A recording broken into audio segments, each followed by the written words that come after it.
반갑습니다. 목사님 먼저 나오시면 늘 할렐루야 이렇게 하시던데 저도 한번 해볼까요? 할렐루야. 예. 우리 옆에 분들하고 한번 인사했으면 좋겠습니다. 이렇게 일상이 은혜이면 일생이 은혜입니다. 이렇게 옆에 분들하고 한번 인사하면 좋겠습니다.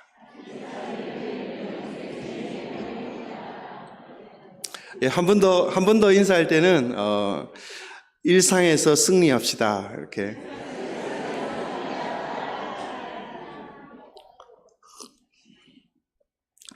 몇 번 앞에 서면 좀 안 떨릴 줄 알았는데 여전히 떨리는 건 왜 그런지 모르겠습니다. 젊은 목장 부부를 맡아가지고 지난주에 처음 모임을 한번 했습니다. 서로 바라보고만 앉아 있어도 꿀이 뚝뚝 떨어지는 그런 부부들이었습니다. 결혼한 지 얼마 안 된 부부도 있고 또 몇 년 되었지만 나이가 젊은 부부들도 함께 모였었습니다. 꿀이 뚝뚝 떨어진 게 꼭 저희 부부를 보는 것 같더라고요. 신혼 때는 그런 것 같아요. 그저 바라보기만 해도 그죠? 참 기분이 좋고 사랑스러운 마음이 생겨 나오고 막 이런 것 같습니다. 오래되었는데도 결혼한 지가 사랑스럽고 꿀이 뚝뚝 떨어지기는 여러분 쉽지 않습니다. 그죠? 근데 부부 세미나를 하고 나면 조금 나아지는 것 같더라고요. 왜냐하면 훈련이 되기 때문에 조금 나아지는 것 같아요. 저희들이 제 아내하고 저도 계속적인 훈련을 통해서 지금 이렇게 어색하지 않게 함께 손잡고 다닐 수 있는 정도가 되지 않았나 이런 생각을 합니다. 신혼 때는 정말 콩깍지가 씌이죠, 그죠? 콩깍지가 씌어가지고 도파민이라는 호르몬이 흐르기 때문에 어떤 걸 봐도 사랑스러워 보이고 예뻐 보이는 거예요. 근데 그런 시기가 지나고 나면은 이제 막 싸우고 다투기 시작하는 거죠. 저희들도 뭐 참기름병이 날아다니고 이랬다고 전에 한번 말씀을 드렸었습니다. 그러다가 부부 학교도 하고 아버지 학교도 하고 그다음에 예수전도단에 가서 DTS 훈련을 받으면서 저는 그런 교육을 통해서 정말 제 신앙이 다져지고 참 성장하는 그런 계기가 되었던 것 같습니다. 이렇게 동성교회에 와서 함께 말씀을 나누고 이렇게 신앙생활을 하게 되는 것도 교육이 저희들에게는 그 이유였습니다. 처음 목사님을 만났을 때 동성교회에서 코칭이라는 프로그램을 한다 그러더라고요. 제 아내가 교육받는 걸 너무 좋아해요. 그래서 목사님 저희들도 좀 다른 교회지만 끼워주시면 안 되겠습니까? 이렇게 해서 와서 그 교육을 받게 되었습니다. 그래서 우리 교회랑 이렇게 함께 인연이 맺어지게 된 것이죠. 작년을 돌아보고 저는 그 코칭을 하는 과정 중에 작년 1년을 이렇게 돌아보니까 우리 코칭 하시는 분들은 아시겠지만 이 퍼센테이지가 나오지 않습니까? 내가 어떤 걸 몇 프로 했는지 퍼센테이지가 나오는데 제가 작년에 8월 달에 건강이 안 좋아서 교회도 한 2주 못 나오고 이랬던 적이 있었습니다. 그래서 연말에 돼서 이제 그 평균을 다 내고 이렇게 보니까 사회적 영역, 영적 영역, 건강적인 영역, 뭐 이렇게 여러 가지 영역이 있는데 그 중에서 제일 낮은 점수가 어디냐면 건강적인 부분이 제일 낮더라고요. 그래서 이 교육을 통해서 올해는 내가 건강을 좀 올려야 되겠다. 그런 생각이 들었습니다. 그러면서 올해 이제 목표와 실행 전략을 세우면서는 건강을 최우선순위에 두자. 그렇게 하면서 제 삶이 이제 조금씩 변화되어 가는 것을 저도 그 데이터를 보면서 내가 이 코칭이라는 걸 참 하길 잘했구나라는 생각이 들었습니다. 제 삶의 루틴을 이렇게 보니까 정말 건강에 대해서 챙기지 않고 저의 모습이 그냥 보여지는 거였어요. 그래서 이런 어떤 프로그램들이나 교육을 통해서 제가 성장하는 모습들을 보면서 우리 동성교회에 계시는 분들은 참 축복받은 성도들이다라는 생각을 갖게 되었습니다. 왜냐하면 교회에 이런 프로그램이 있다는 것이 얼마나 감사한지 모르겠습니다. 여러분 가만히 있으면 도파민은 사라지게 되어 있습니다. 그죠? 그래서 그 도파민이 사라지고 나면 일상이 우리에게 다가오게 되어 있습니다. 그 일상이 다가왔을 때 우리가 가만히 있으면은 아무 일도 일어나지 않는다라는 것이죠. 그렇지만 내가 계속해서 뭔가를 배우려고 하고 뭔가 교육의 자리에 나가려고 하고 이렇게 하면 내 삶이 변화가 되고 업그레이드가 되더라는 것입니다. 우리 젊은 부부들은 정말 너무 사랑하고 좋아해서 결혼을 했지만 도파민이 사라지고 집에 아이가 하나 생기고 일들이 막 복잡하기 시작하면 분명히 싸우는 시기가 오게 되어 있다는 것입니다. 그렇지 않습니까, 여러분? 아마 결혼해서 한 10년 이상 살아보신 분들은 다 느끼는 거라고 저는 생각합니다. 그럴 때 필요한 게 바로 교육이라는 것이죠. 내가 교육을 받아가지고 내 삶의 어떤 신앙의 수준이라든지 아니면 삶의 패턴이라든지 이런 것을 업그레이드 자꾸 시켜 나간다면은 도파민이 없어도 행복하게 살아갈 수 있는 시간들이 온다라는 것입니다. 근데 그 도파민이라는 그 호르몬은 절대 내 삶을 변화시켜 주지는 않는다라는 거예요. 내 삶은 언제 변화가 되느냐? 내가 내 삶을 점검하고 늘 내 삶에 대해서 관리를 하면서 갈 때 삶이 변화가 되는 거예요. 그래서 습관이 너무나 중요하다라는 것이죠. 오늘 본문 말씀에 보면은 6월절 이후에 가나안에 소산을 먹은 다음 날부터 만나가 그쳤다라고 나오거든요.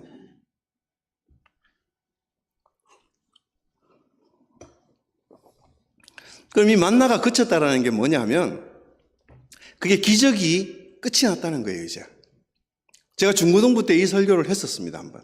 했는데 여러분, 만나가 그쳤다라는 것은 우리 삶에 기적이 그렇게 계속해서 일어나지 않는다라는 것입니다. 이스라엘 백성들이 출애굽해가지고 갈 때 그때는 기적이 있었습니다, 그죠? 기적이 있었는데 기적이 이제는 그 만나의 기적이 그치고 일상으로 돌아가서 그 소산물을 먹을 때가 온다라는 것이죠. 사람들은 기적을 너무 좋아합니다. 그래서 기적을 일으킬 때 그걸 대단한 능력으로 생각하고 그 기적을 일으킬 때 사람들의 관심을 끌게 되어 있죠. 도파민이라는 호르몬이 상대방의 이성의 관심을 끄는 것처럼 어떤 사람이 기적을 일으킬 때 무슨 기적을 우리가 봤을 때 거기에 관심을 가지게 된다는 것입니다.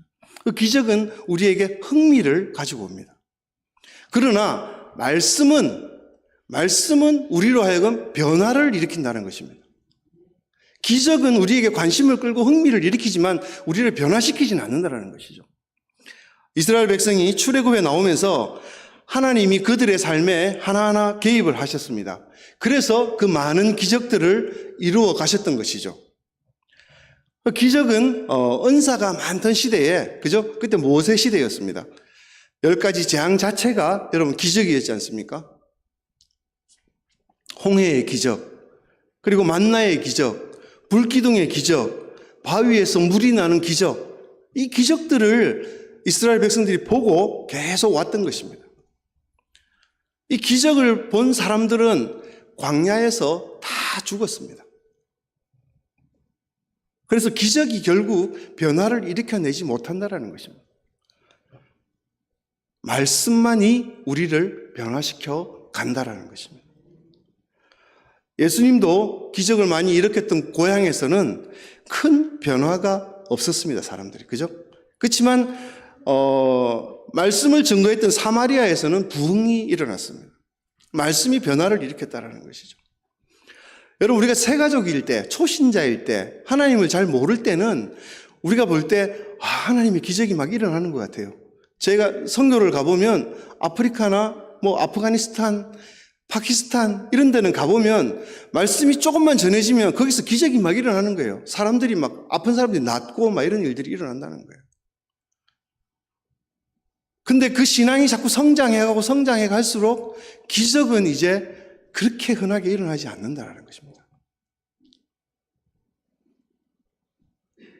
사명이 남고 우리의 기도가 남는 것이죠. 그때부터는.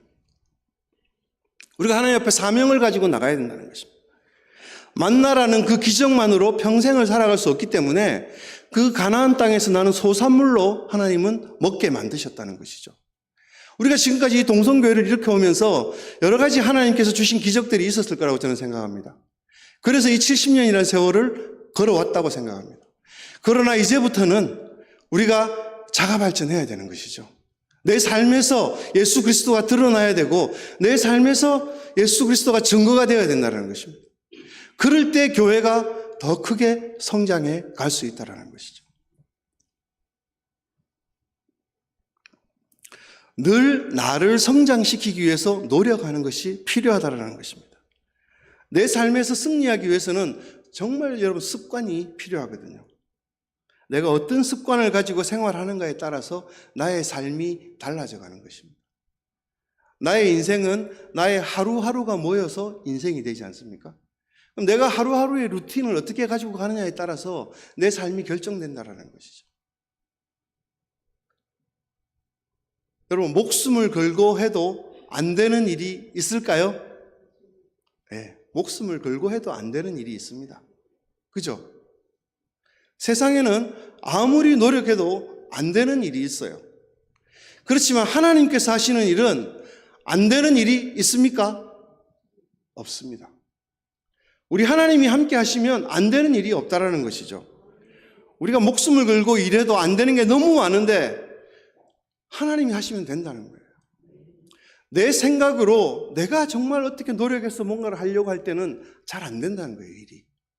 우리가 머리에 띠를 두르고 막 운동하는 사람들이 있지 않습니까? 이 운동을 한다고 해서 모든 게 다 세상이 바뀌진 않거든요. 근데 이 구호를 외치는 게 잘못됐다라고 이야기하는 건 아니에요. 그렇지만 이걸 외친다고 해서 다 되는 건 아니라는 것입니다. 이벤트가 꼭 잘못된 것은 아니라는 것이죠. 우리의 각오를 다지는 의미에서 그렇게 하는 것은 정말 좋은 거죠. PPT가 나오나요? 학생들이 책상 앞에서 그런 그림을 붙여놓고 하지 않습니까? PPT가 안 나오는 것 같네요. 예, 나오네요. 예, 지금 잠을 자면 꿈을 꾸지만 지금 공부를 하면 꿈을 이룬다. 이런 말들 하잖아요. 그죠? 꿈이, 바로 앞에 있는데 당신은 왜, 팔을 뻗지 않는가. 다음 그림은 절실하지 않는 자는 꿈을 꿀 수 없다. 그죠? 이런 어떤 내가 결심을 하고 꿈을 가지고 향해서 걸어가고 나가고 하는 게 있어요. 그죠? 그렇지만 이것을 외친다고 해서 이 일이 이루어지는 것은 아니라는 것입니다. 긍정 마인드가 필요하지만 이런 것이 긍정 마인드는 아닌 거예요. 진정한 긍정 마인드는 뭐냐면 현실을 결코 무시하지 않는 것이죠.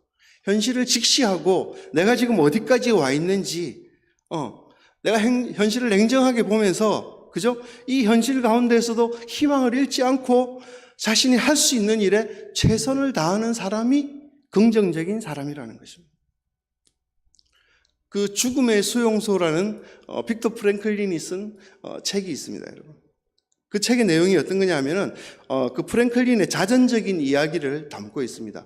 2차 세계대전 당시에 독일군들이 유대인들을 옥에 가두고 학살했던 그런 일이 있었죠.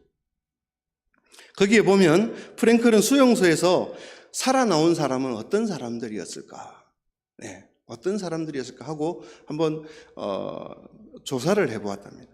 해보니까 생존한 사람들이 건강한 청년들이 아니었다는 거예요. 단순한 긍정주의자도 아니더라는 것입니다.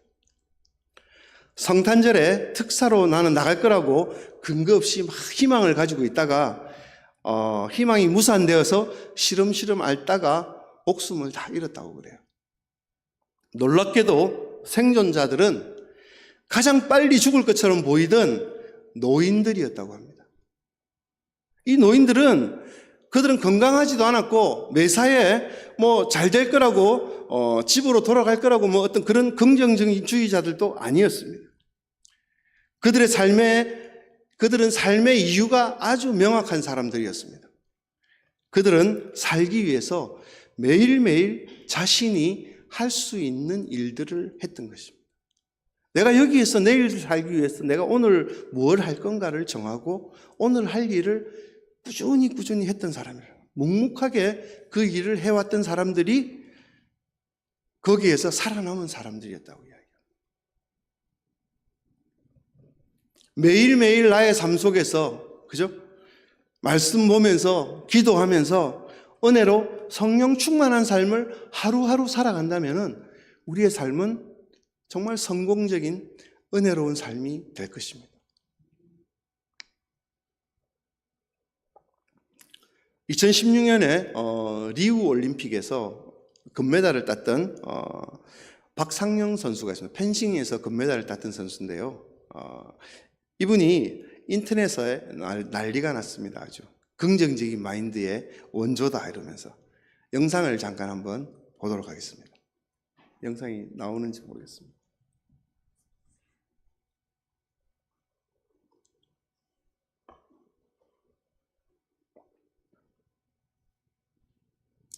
예, 안 나오네요. 설명을 해드리겠습니다. 14대 9로 펜싱이 지고 있었습니다. 지고 있었는데 이 펜싱 경기에서는 상대방이 내가 찌르는 순간에 상대방이 나를 찌르면 득점이 같이 되는 순간이에요. 그래서 9점에서 15점까지 나야 되는데 마지막 14점에서 9점인데 완전히 낙심해가 있는 상황에서 관중석에서 어떤 말이 한마디 들립니다. 뭐냐면 우리나라 선수를 응원하는 분이 할 수 있다 이러면서 고함을 지르는 거예요. 그때부터 이 선수가 마음에 할 수 있다, 할 수 있다, 할 수 있다 이걸 외치는 거예요. 이제 그렇게 외치면서 싸우기 시작합니다. 싸우는데 한 점 따서 결국은 역전을 하면서 15점을 내서 금메달을 따는 장면이에요.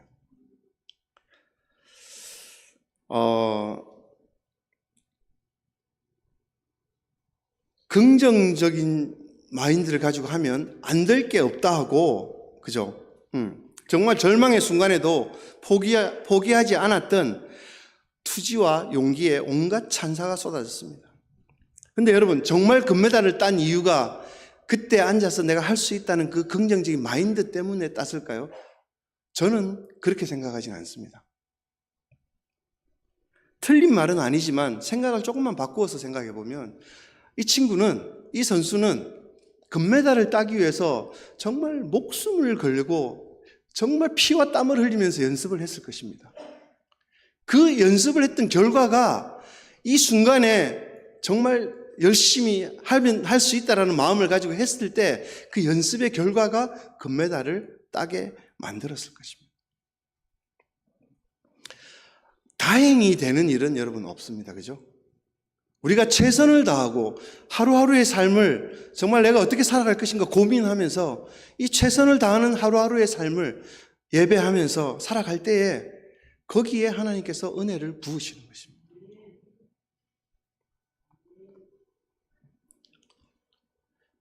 연습하지 않고 실력이 부족한 사람이 결심만 가지고 금메달을 따는 것은 어려운 일이라는 것입니다. 여러분, 우리가 마음만 먹고 교회에 와서 앉아 있다고 해서 하나님의 은혜를 받는다는 것이 쉽지 않다는 것입니다. 내 삶에서 그 하나님의 은혜를 받은 것이 드러나야 된다는 것입니다. 그러기 위해서는 매일매일의 삶이 여러분 어때야 되겠습니까? 말씀과 가까이 하고 기도하고 예배하는 삶을 살아야 된다는 것이죠.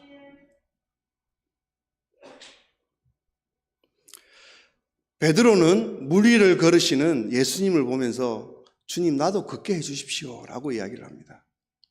그랬을 때 여러분 어떤 결과가 나옵니까? 물 위를 걷습니다. 그렇죠? 주님 나도 걷게 해주십시오 했을 때 베드로야 걸어와라. 그러니까 물 위를 걸어갑니다.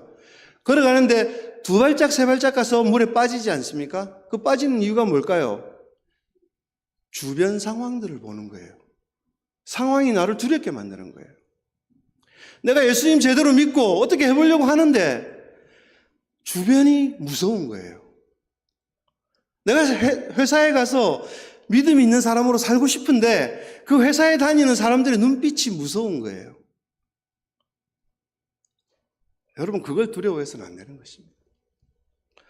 우리가 한 곳을 바라보고 걸어가면 성공하는 것입니다. 예수님을 바라보고 끝까지 예수님을 바라보고 걸어갔으면 주변 상황이 아무리 무서워도 베드로는 끝까지 저는 걸어갔을 거라고 생각합니다.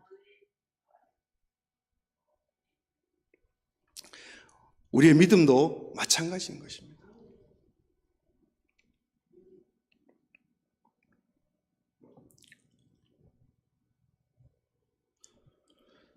내가 주님만 바라보고 걸어가면 내가 그 목적지인 주님까지 걸어갈 수 있다라고 그런 믿음을 가지고 여러분 걸어가야 하는 것입니다.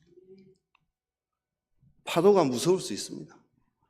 이 바다가 깊습니다. 그러나 주님을 바라보면 이 주변 환경이 보이지 않는다는 것입니다. 우리가 일상 속에서 그 믿음의 습관들을 가지고 있으면 빠지지 않는다는 것입니다. 날마다 살아가면서 하나님의 말씀을 내 가슴 속에 새기고 하나님과 함께 걸어가는 것이 정말 필요하다는 것입니다. 그래서 데살로니가 전서에는 이렇게 이야기하고 있지 않습니까? 5장 16절에서 18절 말씀이죠. 항상 기뻐하라, 쉬지 말고 기도하라, 범사에 감사하라. 이것이 그리스도 예수 안에서 너희를 향하신 하나님의 뜻이니라. 여러분, 이걸 다른 말로 하면 어떤 거겠습니까? 늘 기뻐하라. 지금 기도해라. 지금 감사하라는 말이에요. 늘 기뻐하고 늘 기도하고 늘 감사하라는 말입니다. 그것이 예수 안에서 너희를 향하신 하나님의 뜻이라고 이야기합니다. 하나님이 우리를 향한 뜻은 늘 기뻐하고 기도하고 감사하는 것이라는 것입니다.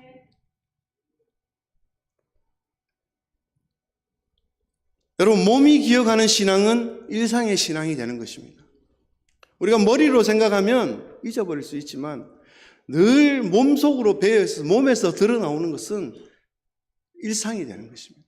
나도 모르게 몸이 움직여지는 것입니다.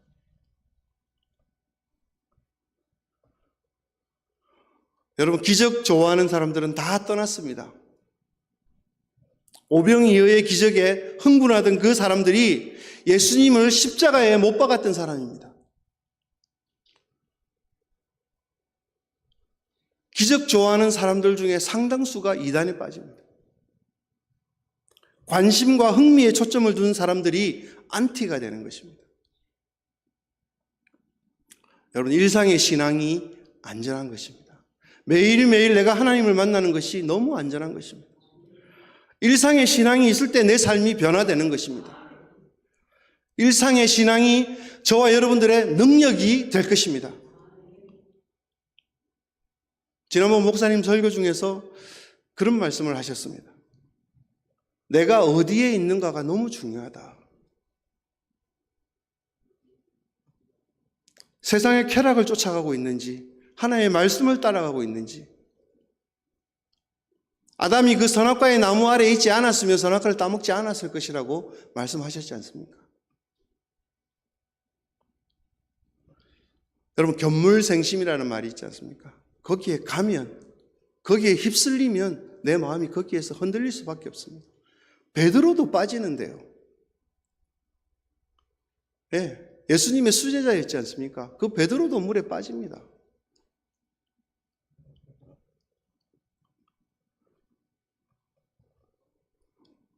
저는 예수님 만나고부터 늘 사역의 현장에 저를 주님께서 데려다 놓으셨습니다. 그렇지 않으면 한눈을 팔까 봐.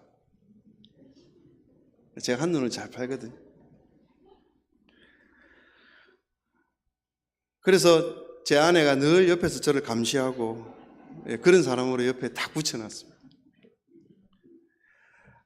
제가 세상적으로 가려고 할 때마다 옆에서 툭툭 치면서 바른 길로 가야 된다, 걸로 가면 안 된다고 이야기해 줍니다. 여러분, 부부는 한 팀입니다. 부부는 같이 한 팀으로 가야 되는 거죠. 하나님께서 그렇게 붙여주신 것 같습니다. 하루하루를 묵상하면서 여러분 삶의 루틴을 점검하십시오. 내가 이 하루를 어떻게 살아가고 있는지. 하루의 루틴은 묵상하는 것입니다. 말씀과 가까이 하는 것입니다. 일주일의 루틴은 뭐겠습니까? 가족들을 모아놓고 함께 가정 예배를 드리는 것입니다. 우리 동성교회 얼마나 시스템이 잘 되어 있습니까? 읽기만 하면 되잖아요. 네, 가정 예배 일주일마다 루틴을 만들어야 돼요. 한 달의 루틴은 뭐겠습니까, 여러분? 내가 감사헌금을 하고 있는가? 11조를 하고 있는가? 점검해야 되는 것입니다. 우리의 일상에서 여러분, 데살로니가 15장 16절에서 18절 말씀 아까 보셨지 않습니까? 일상을 기뻐하라. 일상을 기도하라. 일상을 감사하라.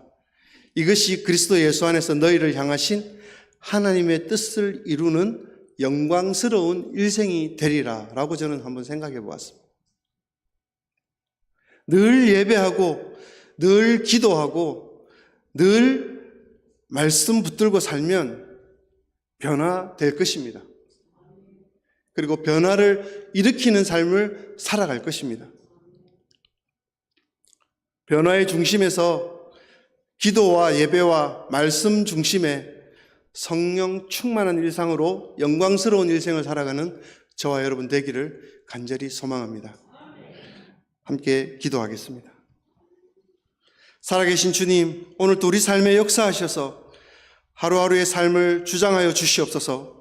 내 삶의 한 부분이라도 예수님 닮아서 예수 그리스도의 향기를 드러내는 일상이 되게 하여 주시옵소서. 그래서 복되고 영광스러운 일생을 살아가는 우리 동성교회 성도들 다 되게 하여 주시옵소서. 예수님의 이름으로 기도드립니다. 아멘.